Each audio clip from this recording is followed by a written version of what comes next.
Նպատակը որն է ձգել իրեն լեշը պահել մինչև ընտրությունները, որպեսզի այդ պարագայում իր հեղինակությունը մի քիչ կարգավորվի, Հայաստանի մինչ հեղափոխական անցյալի դերակատարները կհեծնեն իր վրա, որտեղ կստացվի, որ պետությունը բախվեց, այս մարդուն չկարողացավ հանի, այդ դեպքում իր հեղինակությունը մեծանում է, չեղաստեղից, ընկնում է մեր իշխանության հեղինակությունը, այս ռուսական ռևանշիզմը մինչ հեղափոխական անցյալը մոբիլիզանում է եկեղեցու շուրջ, գրովում է պետության դեմ, այսինքն իրենց նպատակը դա է, որ հեղինակազրկել պրոցեսը, իշխանություն, մեզ եւ այլն,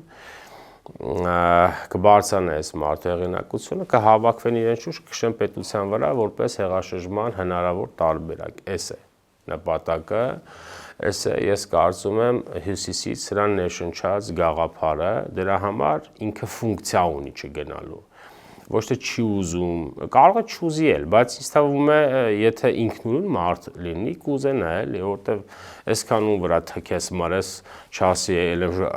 շառս քաշեմ թողնեմ գնամ, չեմ հավատում էլի, այդքան բարոյապես մաշված հո չեն,